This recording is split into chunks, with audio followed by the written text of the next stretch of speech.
Well, thank you all for coming. My name is Jasper Fanning. I'm the General Manager of the Upper Republican Natural Resources District in Imperial, Nebraska. We were one of the districts that was part of developing the NCORE project and implementing that over the last couple of years. Basically, the NCORE project, as we call it, is, as you can see from the title slide, is a cooperative effort between the three main NRDs in the Republican, the Upper, Middle, and Lower Republican Natural Resources Districts, and the Twin Platte Natural Resources District. And if we can advance. Basically, it's an augmentation project that's designed to supplement flows in both the Platte River Basin and in the Republican River Basin. The Platte River Basin, the Twin Platte NRD, is using the project to meet the goals in their integrated management plan, some conjunctive management goals that essentially assist with the Platte River Recovery Program. And in the Republican Basin, it's mostly for compact compliance.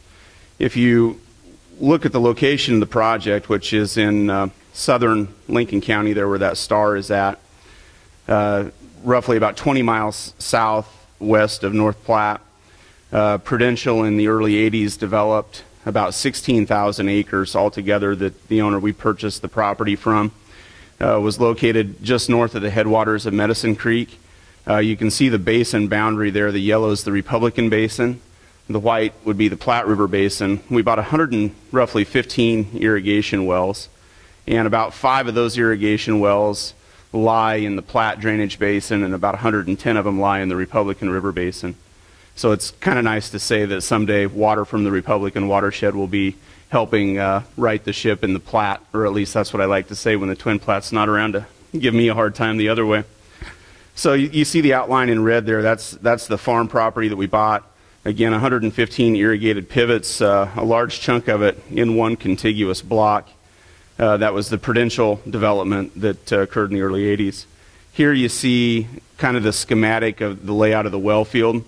The red lines are the wells that are currently online. There's 30 wells. That's the pipeline that ties the dots that are the wells together. We use the existing irrigation wells and drop submersible pumps in them. The blue lines represent future expandability. We could bring about 10 more wells online if the capacity if we ever needed to pump more water in a shorter period of time. The location's fairly unique in southern Lincoln County. There's about 400 to 600 feet of saturated thickness on the property. You can see the little green area there in southern Lincoln County. That's a groundwater rise that's occurred over time from the canals of NPPD and the Platte River projects. And the farm's just on the south edge of that rise area. There you can see in July of 2013, the drought index from the CSD publication shows that it was pretty darn dry in 2013 in south central Nebraska. And in spite of that, in the area that we're talking about, you can see that there was very little change in groundwater levels in southern Lincoln County in spite of the drought of 2012, and it was extremely dry in that area in 2013. In fact, you see one little yellow area in southern Lincoln County here where there was a slight rise in groundwater levels. Well, that's where we retired 30 pivots and basically didn't pump any water in 2013, or very little water to establish a cover crop right there in that area. And so the retirement that we had and the dry weather resulted in a pretty stable water level over the last year. Here you can see a schematic that shows that rise area and how the farm is right essentially on the edge of that rise area where water levels have come up over time. And again, we have about 30 wells, so we're pumping a lot more water out of the wells that we're actually using, but over time should pump no more than what's been used for irrigation, and certainly with some other things that I'll talk about later, maybe even quite a little bit less. Again, here, if you look from spring of 13 to spring of 14, the main well field is in an area that saw little to no change. The real purpose of the NCORE project for the Republican districts is to facilitate compact compliance through our integrated management plans. And again, for Twin Platte, it's for them to comply with their IMP, which is centered around meeting the requirements of the Platte River Recovery Program, as well as the over-appropriated areas of their district along the Platte River, to return that back to fully appropriated. And so the project for Twin Platte, they're working on some legislation that will allow them to borrow some cheap money to make their costs less than what they would be if they had to borrow money in the open market. And they're hopeful that they can basically release that portion of the project for bids next summer. How does it all work together in terms of how does the INCOR project and our integrated management planning to work together? Basically, in the Republican Basin, the IMPs contain a requirement for DNR to forecast how much Republican River water we can use under the compact and what our forecasted supplies and accounting look like. And then the requirement is on the NRDs to balance the books for a given year. If the department forecasts a shortfall, which they have the last 3 years, the NRD has several different options to choose from. We can implement projects, retire irrigated acres, do things that would put additional water in the stream through projects, or we could turn, if we chose not to take on projects such as INCOR, we could utilize regulation. And we had some choices with respect to how we could regulate to do that. Either we could reduce all pumping by all wells by about 60%, or we could shut off only the wells in the dry years when we needed to that had a significant and more rapid impact, what we call the rapid response area, in those dry years. Or we could do a combination of both and or projects and regulations all together.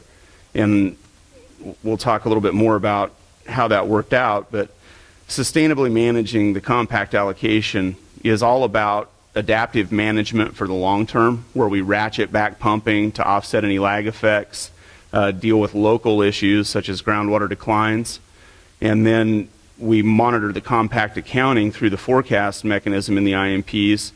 And since surface water is already limited in drought times, the NRDs all chose to go with projects and regulating a small number of wells in the rapid response area so that the NRDs could make up any projected shortfall. And compliance by definition is sustainable, because if we're in compliance, that means Nebraska is using less of its share of the Republican River water than what it's entitled to use, or no more than what it's entitled to use. So you know, in a strict sense, as long as we're in compliance, we're not using more than our share of the water supply. And when we're looking at these projects like INCOR, you know, we're looking at the big picture. Irrigated agriculture is a big part of the economy in western Nebraska, obviously. And so we're trying to conserve groundwater and then also use these projects so that we can maintain that irrigated agriculture dominated economy that we have. Some unique, interesting stats about irrigation in the Republican Basin. In the Republican Basin, about 92% of the irrigated acres are served by groundwater wells. About 8% have surface water rights. And of those surface water irrigated acres, about 5% of the total acres is surface water only. About 3% is commingled surface water and groundwater supplies. But when you look at the compact accounting, 34% roughly of the historical consumptive use occurs in the surface water system, just because of, in large part, the evaporation off the reservoirs, which, as long as there's water in the reservoirs, there's going to be a pretty steady amount of evaporation that occurs there. And so why did we choose stream flow enhancement projects? Well, there's nothing like surety, and having the certainty of being able to flip a switch to put a known volume and known quantity of water in the stream. And also because of the control of that timing, we can control when we don't put water in the stream. Any other option that we would choose would put water in the stream. And if we don't need to have compliance, excess water in the stream for compliance, about half to 2/3 of the time, we would be sending Kansas water that we were entitled to use, with not much of a way to manage that. And so by utilizing projects where we can control it away from the stream, the timing, through these pumping plants where we utilize groundwater, we're able to only send additional water when we need to Kansas. That allows Nebraska to use a larger share of its share of the water supply, more fully utilize the allocation that Nebraska has, which benefits the economy in Nebraska.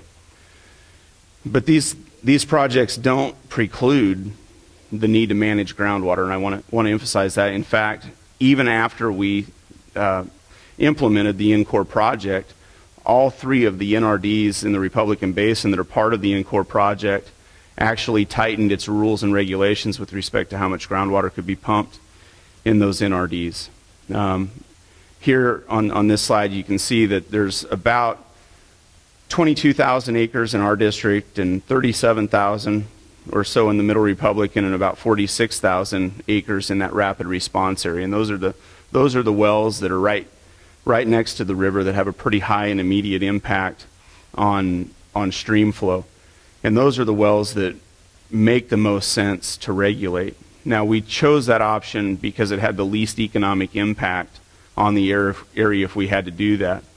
But I think it was the intent of all the districts to never actually have to utilize those regulations and to focus on building projects so that we could manage the water rather than regulate in that fashion. And that caused a little bit of unrest, but if we didn't have those mechanisms in place, we wouldn't have been able to have guaranteed to the court that we had the ability to comply regardless of what we faced moving forward.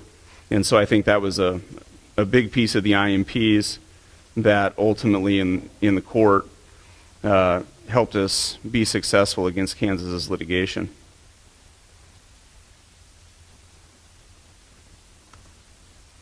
And I believe there it goes. Thought it was froze up there for a minute. So we have about 100,000 acres that we could also regulate in each of the NRDs, and this was something fairly similar to what the Kansas remedy that they proposed in litigation would be. And the difference in the number of acres really strives from when you retire acres or permanently retire irrigation and then don't do any administration of surface water. Instead of roughly 100,000 acres total in the basin that would need to be shut off, you have to do about 3 times that much if you're going to shut off acres permanently long term and not actually do any administration to see that Kansas receives the water that you've taken that regulatory action for. And so if we were to go with retirement of irrigated acres to comply as an alternative, and if we didn't have in the IMPs any administration of that water through the system for Kansas, we'd have to do about 3 times as much retirement. And that cost is about $300 million if you paid fair market price for it in the Republican Basin for just 100,000 acres per district. And so that's really, a large part of why we develop augmentation projects. And augmentation is not a new thing. It's certainly not something that we invented or developed it. They do it all over the West. Colorado does a lot of augmentation, maybe a little bit different than what we're doing here, but basically, over the course of time, when a resource is developed, the easy things are developed first. The shallow wells, the surface water diversions where they take water and use it right next to the stream. And over the course of time, as those uses are all met, then they start with deeper wells and taking water further from the stream, developing infrastructure. And, eventually you kind of run out of things that you can do with the water supply you have in terms of developing, and then to come up with new water, you then have to become more efficient. Take some of your inefficiently used water and use that, change the time and the location of it. And so management of that water to create new and better uses is what augmentation allows. And we're looking out for existing uses. We're converting existing ET to stream flow, managing the time and location of water, and by doing that, and not exceeding historical consumptive use or timing the location and use of water such that we don't harm existing uses, protects those other users that are out there in the system. The INCOR project began being developed in late 2012. We thought we had a couple years to get things done, and 2012 was so darn dry that at the end of 2012, when the department was doing some initial forecasting, they said, you guys could need to do something next year. Now, fortunately, we had the Rock Creek project that was operational in 2013.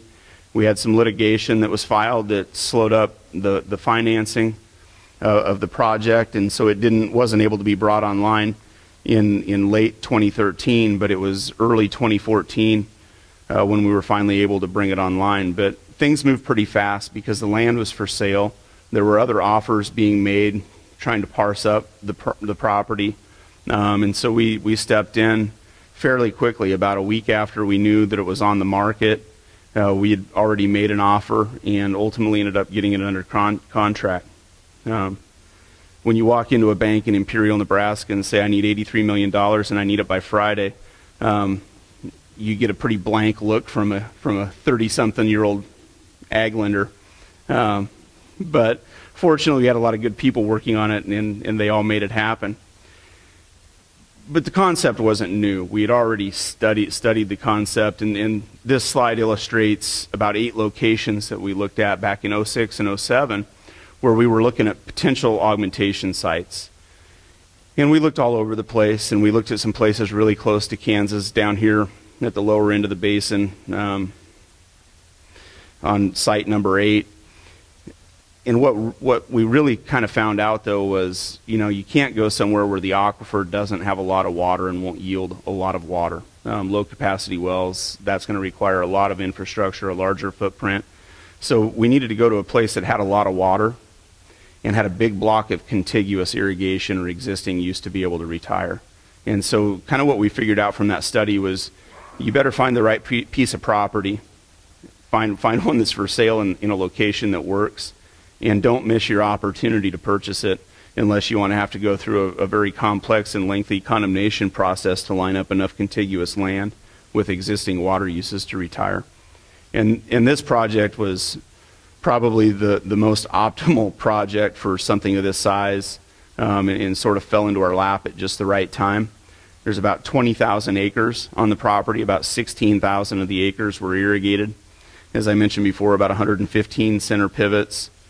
And it's again in an area where there's 400 to 600 feet of saturated thickness and mostly sands.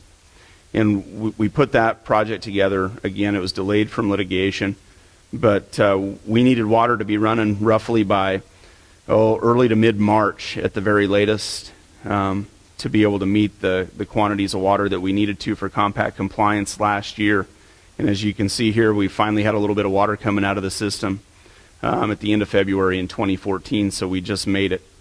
Had a lot of challenges in putting the project in, construction over the winter, but all in all, things went really smooth, and we had a good team of experts, engineers, and attorneys that helped guide us through things, and certainly didn't ever really have any trouble getting people to go the extra mile to get things done.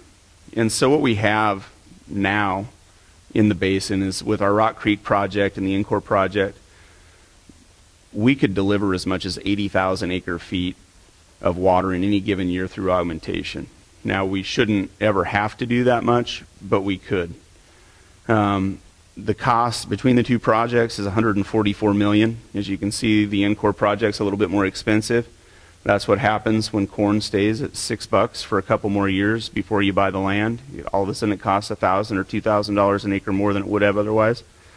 But those two projects kept about 23,000 acres from being shut off in 2013 and over 300,000 in both 2014 and will in 2015, the Encore project alone. And there's just a shot of some of the 42-inch main line. They had about 7 miles of that strung out at one time when they were getting started delivering it. Something that doesn't maybe get mentioned enough is that the other thing that these management projects can accomplish is there's benefits to the other water users in the basin as well.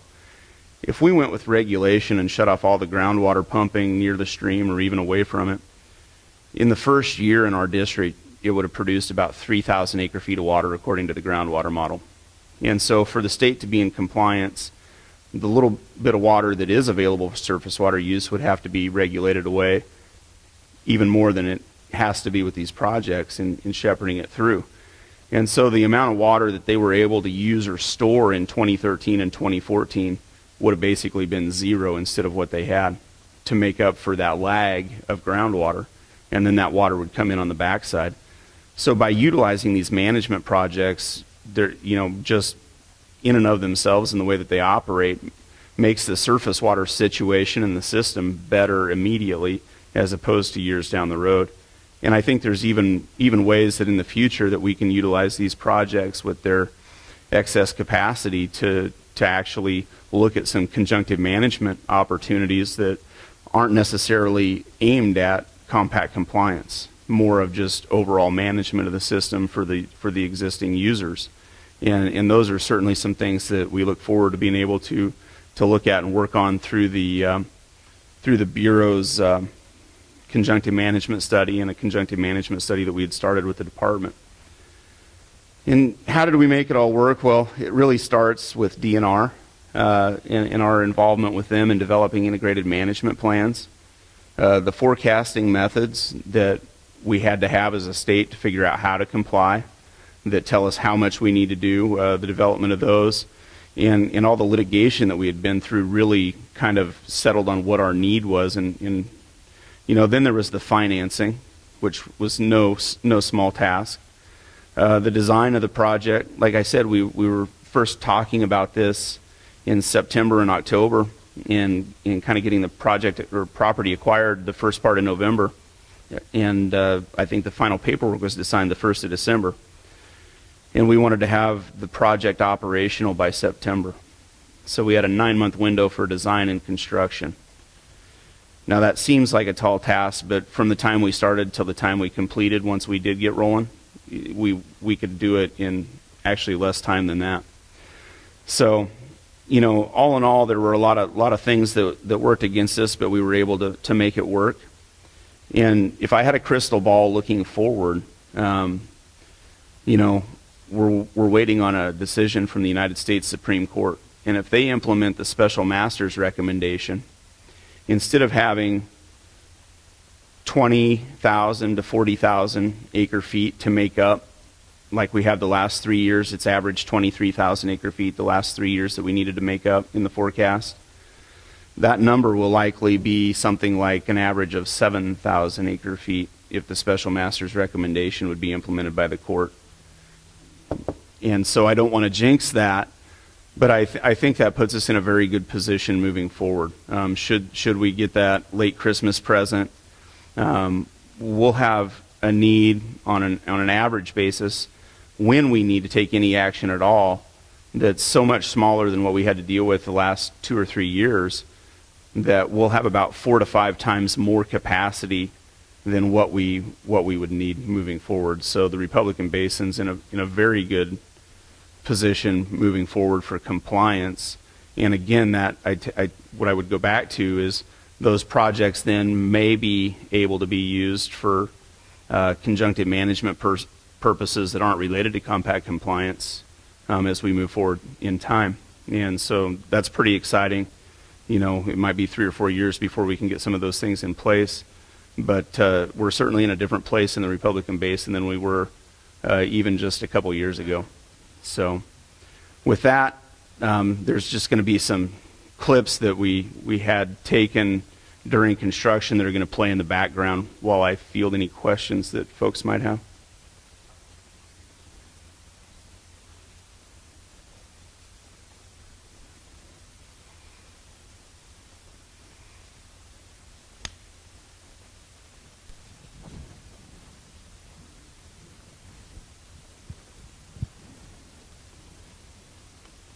Any questions?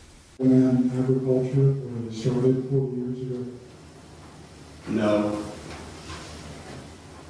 The value of water and irrigation in western Nebraska is so high. It was never, not that subsidies and higher prices didn't incentivize irrigation, but we're so efficient with irrigation and so productive with water with today's technologies that the value of water isn't just from the price of corn as a result of subsidies. Even as prices are lower today, irrigation is far more profitable than dryland farming in western Nebraska.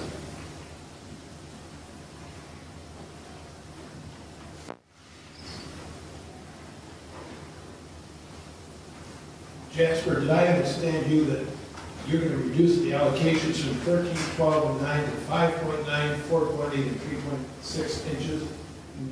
Jim, those allocations are what would have been required if we wanted to accomplish what we can accomplish with augmentation projects for compliance through district-wide regulation. We would have had to have had a 60% reduction in pumping in allocations to achieve compact compliance if we chose to regulate in that method for compact compliance.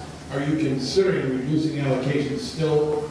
Oh, yeah, we've even reduced our allocations and how much water people can use in a given period of time in all 3 districts, even since we constructed import. I expect that moving forward into the future, that those allocations will continue to be ratcheted down as they have over the course of time to today. As we develop new technologies and the ability to use less water in irrigated agriculture, I think the boards will keep ratcheting that down to match what technology will allow us to thrive with. Yes? I don't know where you're getting the idea that the NRDs have implemented more stringent pumping requirements. I pump in the lower Republican NRD, and ours was actually increased with the hard cap. And so we could pump more water last year than we ever could in the past on a year-to-year basis. And this was only achieved by taking the stream flows from all the surface water users that amounted to about 100,000 acres. It's understandable why you say that it's cheaper than leasing surface water when the surface water can be taken with no compensation. But I don't know where you're coming up with the idea that pumping is reduced, because the hard caps actually increased the pumping over what we've done in the past.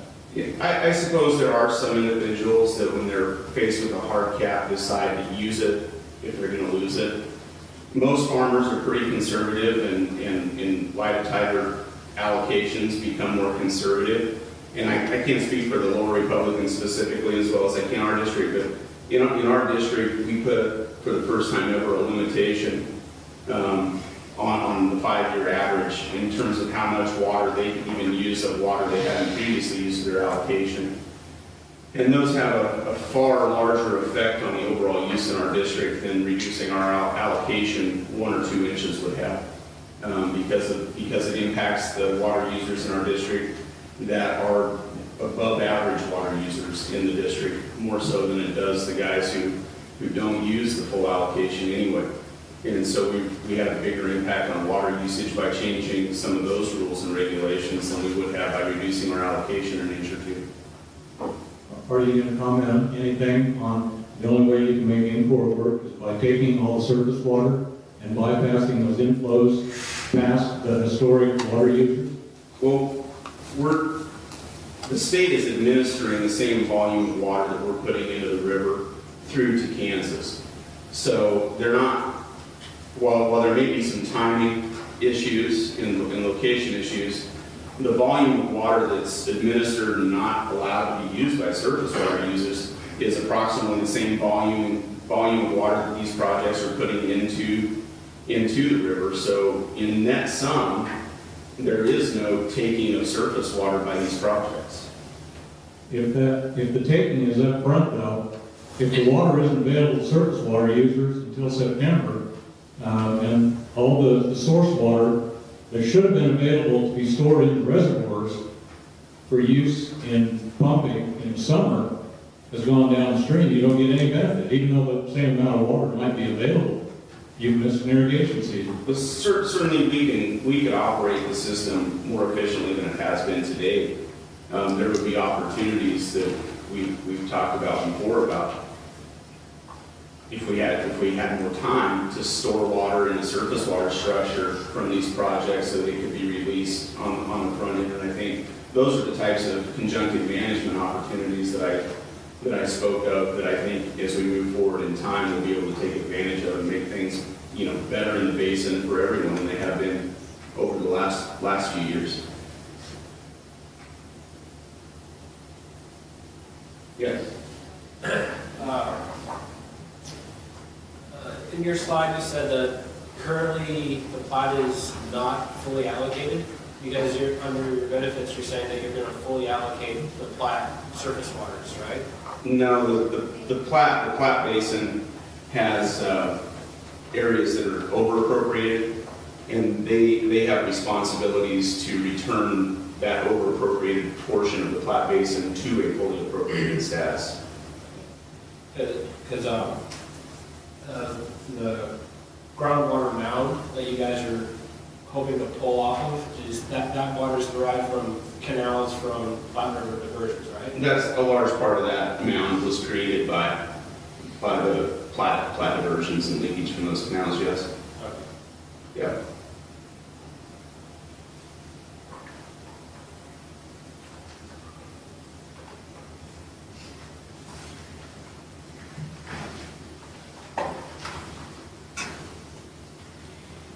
I just wonder, what is the ratio of the piped water to the savings that you get from non-irrigating those acres? Well, that would vary from year to year because On average, what is on average, you know, if we don't exceed historical consumptive use, it's going to be a 1-to-1. But some years we'll pump 3 or 4 times that much, and other years we'll pump 0.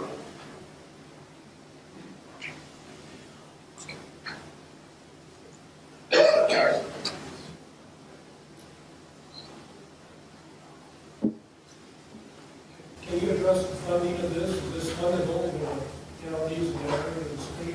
Oh, Is this funded by the whole state? well, we've received some state assistance. You know, I won't say the state hasn't given us anything. They've given us all the departments worked with us and provided as much funding as they could with what they had to work with. But the lion's share has been, you know, funded by the NRDs, and it's funded through the occupation tax authority that we have. So only the irrigators in the basin are paying for that. We assess a $10, up to a $10, and it's been $10 for several years, tax on irrigated acres throughout the basin. So the irrigators throughout the basin are the ones that are footing the bill for these projects.